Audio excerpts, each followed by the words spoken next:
Aquí en Génesis 35:18, la palabra hebrea original para alma es nepej. Se escribe nepesh, S-H. Ahorita vamos a ver qué significa. Y en el versículo 29, y exhaló Isaac el roach. Se tradujo el espíritu, que también se tradujo aliento o aire. Espíritu se traduce aliento o aire en otros textos. De acuerdo al contexto, es como se interpreta la palabra. Exhaló el espíritu y murió. Muy bien. En estos dos versículos, en el Antiguo Testamento, por la etimología de las palabras, la etimología es la rama que trata el origen o la raíz de las palabras, encontramos que el alma y el espíritu son dos cosas diferentes. No son lo mismo el alma y el espíritu. No es una dicotomía.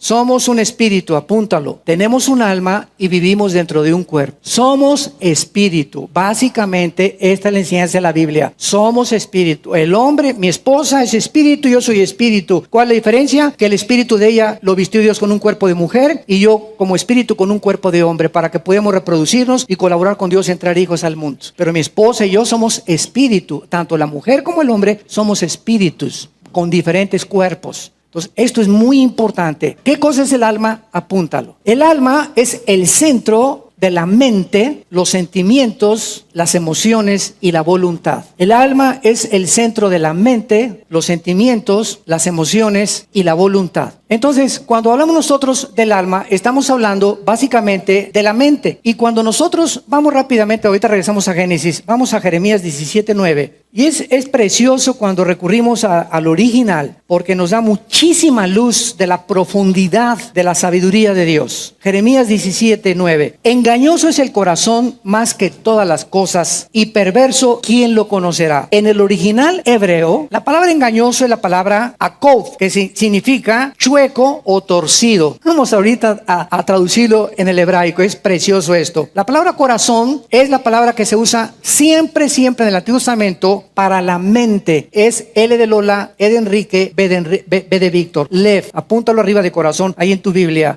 Más que todas las cosas. Y perverso, la palabra perverso, anás, es incurable. A ver, vamos a traducirlo y vean ustedes lo que nos va a revelar la Biblia. Cuando nacimos con una mente chueca y torcida. En otras palabras, todos nosotros cuando nacimos, nuestros sentimientos y nuestras emociones y nuestra manera de pensar, nacimos con la tendencia torcida en poder llegar a una conclusión de una verdad. Por eso estamos en el siglo XXI y la filosofía todavía no puede acabar de definir qué es la verdad. Ahorita ya se ha concluido que es relativo, que no hay una verdad absoluta. Está tan lastimada la mente humana, de acuerdo al diagnóstico de Dios en la Biblia, estamos tan enfermos del alma que precisamente no podemos, cuando llegamos a Cristo, el Espíritu Santo continuamente nos dice, por ejemplo en Proverbios 3, no seas sabio en tu propia opinión. Dios no ama a ninguno que se cree sabio en su propia opinión. No creas que tú te la sabes de todas. No es cierto, te pueden engañar tus sentimientos. Ay, hermanos, qué bien, yo me enamoré de uno que se parece a Tom Cruise y es muy bueno y trae un convertible. Sabes que no te vayas con la finta, chamaca, no te vayas con la finta, muchacho. Son engañosos los sentimientos y las emociones del ser humano. No confiemos en ellas, porque si comienzas a confiar en ellas, nos traicionan nuestras emociones y nuestros sentimientos. Por eso la Biblia dice, amarás a Dios sobre todas las cosas con toda tu alma, con todo tu corazón, con todas tus fuerzas. ¿Por qué? Es que yo amo a mi mamá más que a Dios, vas a sufrir más. Es que yo amo a mi hijo y a mi perro Fido más que a Dios, vas a sufrir más. ¿Por qué? Porque mi mamá, mis hijos, tu novia, todos son temporales, todo lo que tenemos va a desaparecer. Entonces, si tenemos nuestros sentimientos y nuestras emociones completamente en una persona, no hay ninguna persona en la que podamos confiar para hacernos felices, porque la felicidad no se encuentra ni en mi esposa, ni en mi hijo, ni en nadie. Si no encuentro mi felicidad de una forma vertical hacia mi Creador y la fuente de la energía y el que me trajo a este mundo, y comienzo a poner horizontalmente mi esperanza en el dinero, en mi esposa, en mi abuela, en el abogado, en mi cuñado, en el presidente, etcétera, etcétera, todo eso me va algún día a decepcionar. Y cuando viene la decepción, viene la depresión, y cuando viene la depresión, viene la amargura. Me traicionaron, me hablaron, me violaron de niña, me violaron de niña, y crecemos más infectados todavía, y llegamos a la cruz tan infectados y tan envenenados con tanto odio, con tanto rencor, con tantas heridas del pasado de lo que sufrimos, que ese es precisamente el cristianismo. Es el proceso de una santificación, de una sanidad de emociones y sentimientos.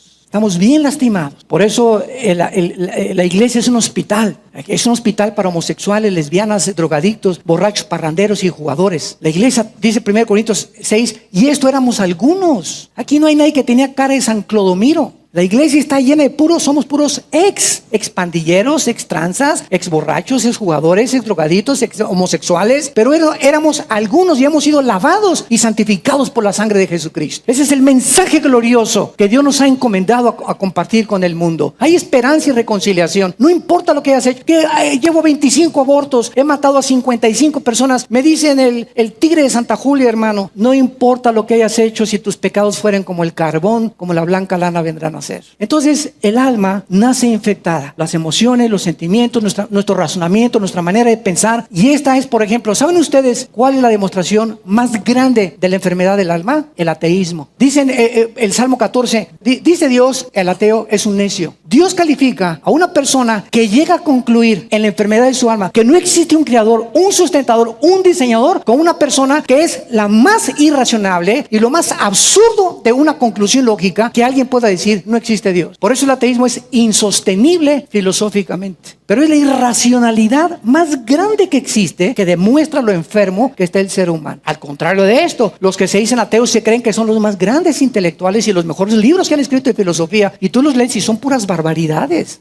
Y entonces así describe la Biblia en el libro de Amós y en el libro de Oseas a las personas. Dicen, están cosidos por un lado nada más, muy inteligentes, un astrofísico, un genetista, un ciencias políticas, pero espiritualmente están completamente enfermos, porque ese es el alma, una situación de enfermedad con la cual nacimos. Y hasta que Jesucristo entra, entonces encuentro mi balance. Soy un astrofísico, pero soy cristiano. Mis emociones y mis sentimientos comienzan a tener integridad y un balance donde ya tengo la paz interior. Y no solamente soy un astrofísico y presidente de la República y deportista y cantante, y el más grande cantante que haya sido, el más grande deportista, etcétera, etcétera, sino que vemos que todas estas personas que alcanzan la cima intelectual o en el deporte o en la política son las personas más vacías interiormente. Y todos acaban drogadictos, acaban mal, borrachos, divorciados con 4 o 5 matrimonios, pero son famosísimos y hasta los ponen en la televisión a poder exponer qué es lo que piensan ellos de la moral. Háganme el favor nada más. Pero así es como está el mundo de torcido. Regresamos entonces a Génesis rápido, 35, y vemos que la palabra alma entonces nepesh es el asiento de nuestras emociones y sentimientos y voluntad. ¿Qué significa esto? Que cuando muramos, después de toda esta explicación, cuando muramos y nos vayamos con Dios, vamos a llevar nuestra mente, porque es el alma. O sea, lo único que te vas a llevar no son los guaraches, ni las joyas, ni tus títulos, ni nada de este mundo. Cuando vayamos al cielo, seguiremos siendo Armando, Catalina, Lupita, etcétera, etcétera. Nuestra personalidad no será desintegrada, sino que habrá una integración total de nuestros sentimientos y emociones ya ahí, porque nuestra adoración va a ser directamente a Jesús y a Dios. Ya estaremos completamente conectados a la fuente del universo para ser sometidos y para poder ser dirigidos ya por Dios en la eternidad. Pero tú seguirás siendo tú, es tu personalidad y es tu vida, y lo que tú has guardado en tu mente de la palabra de Dios es lo único que nos llevamos. La madurez que hayas alcanzado cristianamente en esta vida es lo único que nos llevamos a la otra vida. Todo lo demás es vanidad de vanidades, como escribe Salomón en el libro de Eclesiastés. Ahora vayamos al versículo 29 de Génesis 35 y veamos la palabra espíritu, que es la palabra hebrea ruach. Así se escribe, como suena, con R de Raúl, U-A-C-H. Ruach se pronuncia ruach. Ruach. Por ejemplo, el Espíritu Santo es ruach el kadosh, ¿verdad? El Espíritu Santo, kadosh en el hebreo es santo. Ruach el kadosh es el Espíritu Santo. Y exhaló y saca el Espíritu. ¿Qué es el Espíritu? Vamos, apúntalo ahora. La palabra Espíritu significa, es la parte inmaterial del ser humano, a través del cual adoramos y servimos a Dios. Dice en Juan 4:24, Dios es espíritu, y los que le adoran en espíritu, no en el alma. Las emociones están involucradas, pero cuando no tienes al espíritu, las emociones se disparan. Y entonces comienzan, dicen que están adorando a Dios, ¿verdad? Y creen que están movidos por el Espíritu Santo, o que se comienzan a caer al suelo, a revoltarse en el suelo. O sea, son expresiones del alma y las emociones y los sentimientos que no tienen control. Y al no tener control, el Espíritu Santo no está ahí. No es cierto, es todo lo contrario. El espíritu que Dios nos ha dado es un espíritu de poder, 1 Timoteo, de poder, de dominio propio. Entonces no hay nada de que como loco, ¿verdad? Estoy lleno del Espíritu Santo. ¿De dónde sacaste eso, verdad? Son tradiciones que se van entrenando al cristianismo. Entonces, el Espíritu es la parte inmaterial a través de la cual conocemos, servimos a Dios, porque tú no puedes conocer a Dios si no es en el Espíritu. O rápidamente, cuando Adán y Eva nació espíritu, alma y cuerpo. Es muy importante. Cuando el pecado entra al mundo, o la infección del alma y del espíritu entra al mundo por la rebelión a Dios, nacemos, Salmo 51, muertos, ¿verdad? En pecado nacemos, separados, nos desconectamos de la energía cuando nacemos desde Adán y Eva, y hemos nacido todos los seres humanos desde Adán hasta nuestros días con alma y dentro de una botella, dentro de un tabique, dentro de un cuerpo corruptible que cada día se desintegra más celularmente. Entonces nacemos con las emociones y los sentimientos, ya lo vimos, completamente chuecos, y por eso el mundo está como está, entiéndelo, por eso está como está el mundo. En el siglo XXI, con tecnología y avances científicos, estamos a punto de una tercera guerra mundial. Eso es una locura el mundo que vivimos. ¿Cuál tecnología, cuál ciencia, y que el humanismo, y que por aquí, que esto y que el otro, y que dulce y que chocolate, y que puras tonterías nada más? El ser humano está más loco que nunca, los gobernantes están más locos que nunca, los filósofos están más locos y más confundidos que nunca, las religiones están más confundidas que nunca. Es al punto al que llegamos porque no hemos entendido que tenemos que nacer de nuevo. Hasta que la persona no vuelva a reconciliarse y hacer contacto con la fuente de energía, no tienes ninguna energía para poder conocer a Dios. Entonces, como nacemos muertos espiritualmente, con alma y con cuerpo, y como la imagen de Dios está en el alma, la imagen de Dios está en el alma, porque dice la Biblia, ¿verdad? Eclesiastés 3:11, que la eternidad la puso Dios en el ser humano. El ser humano se encuentra con que él no puede pertenecer a este mundo y tiene que haber algo que trascienda, y entonces el ser humano, por estar desconectado de Dios, pero por traer la eternidad y la imagen de Dios en nosotros, a diferencia de los animales, inventamos las religiones. ¿Qué son las religiones? Sistemas inventados por seres humanos como tú y como yo. Ningún inventor de ninguna religión bajó del cielo. Mahoma, Mahatma Gandhi, Zoroastro, Buda, el que tú me quieras mencionar, eran hombres como tú y como yo, y ninguno de los fundadores de ninguna religión murió en una cruz ni resucitó a los 3 muertos, a los 3 días. Ninguno más que Jesucristo.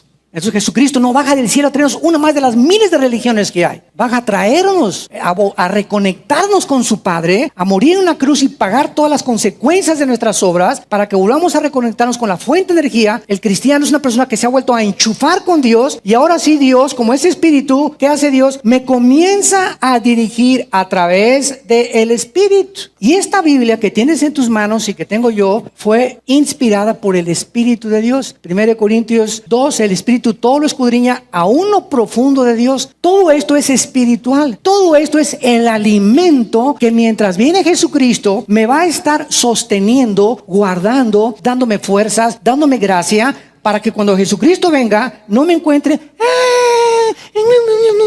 y nadie me quiso, y amargado, y me hicieron y me traicionaron, y ya el cristianismo no me funcionó, etcétera, etcétera. ¿Por qué? Porque te desconectaste del Espíritu, que es la palabra de Dios. Y ahora que ya tengo a Cristo, abro la Biblia y mi espíritu, no mi intelecto. Yo puedo ser muy intelectual y no entender la Biblia, porque la Biblia no se entiende a través del intelecto, a través del Espíritu. Porque los pensamientos de Dios no son los pensamientos intelectuales de ratones, renacuajos, caracoles que tenemos los seres humanos.